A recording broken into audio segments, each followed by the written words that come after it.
Shalom jemaat yang terkasih di dalam Tuhan Yesus Kristus. Penuntun Sateduh Gereja Kristen Jakarta, Sabtu 11 Maret 2023. Kita ini buatan Allah, Efesus 2 ayat 1 sampai ayat yang ke-10.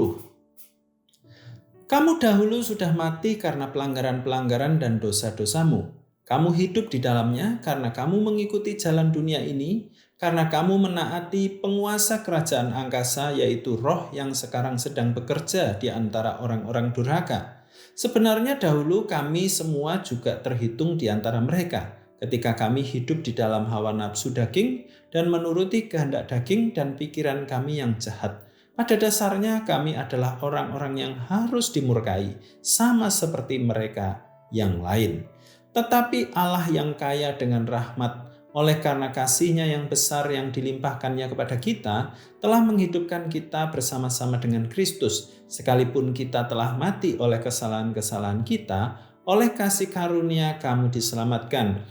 Dan di dalam Kristus Yesus, Ia telah membangkitkan kita juga dan memberikan tempat bersama-sama dengan Dia di sorga, supaya pada masa yang akan datang Ia menunjukkan kepada kita kekayaan kasih karunia-Nya yang melimpah-limpah sesuai dengan kebaikan-Nya terhadap kita dalam Kristus Yesus. Sebab karena kasih karunia kamu diselamatkan oleh iman, itu bukan hasil usahamu tetapi pemberian Allah.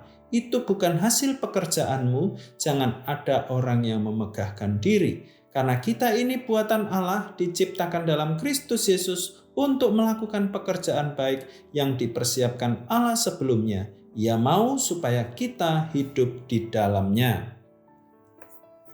Saya suka dengan pengrajin patung dari kayu. Mengapa?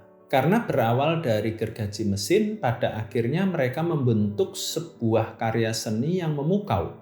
Para pengrajin sangat terampil dalam menggunakan peralatan untuk membentuk kayu sesuai imajinasi mereka. Hasil karya mereka sangat dikagumi orang banyak. Tahukah saudara bahwa kita juga adalah karya tangan Allah yang indah? Kita adalah mahakarya yang tiada tara dari Sang Pencipta. Ia telah memberi kita kemampuan penuh untuk melakukan pekerjaan baik yang telah Ia persiapkan di dalam natur kita yang baru. Allah ingin kita hidup di dalamnya. Makna pekerjaan baik yang telah Allah persiapkan untuk kita tertulis dalam surat 1 Korintus 12. Di sana kita mengerti bahwa sebagai anggota tubuh rohani kita melakukan apa yang diperintahkan oleh kepala. Bukan kita yang menentukan seperti apa pekerjaan baik itu. Karena itu ada dua hal yang perlu kita cermati. Pertama, waspadai kecenderungan kita menggunakan Allah untuk mencapai rencana hidup kita sendiri. Kita menganggap Allah itu sekadar sebagai sarana atau alat. Banyak orang Kristen yang tidak serius menggumulkan rencana hidup seturut dengan kehendak kekal Allah. Sebaliknya, mereka lebih sering meminta pertolongan Allah untuk menggenapi ambisi dan keinginan hidup mereka.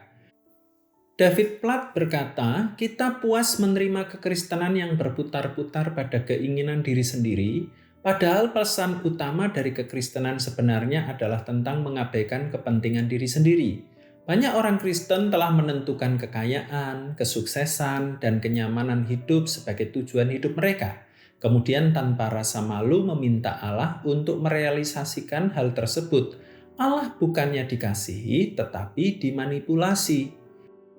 Kedua adalah bahwa Anda sendiri harus selalu siap sedia. Anda perlu mempunyai kerinduan untuk hidup di dalamnya.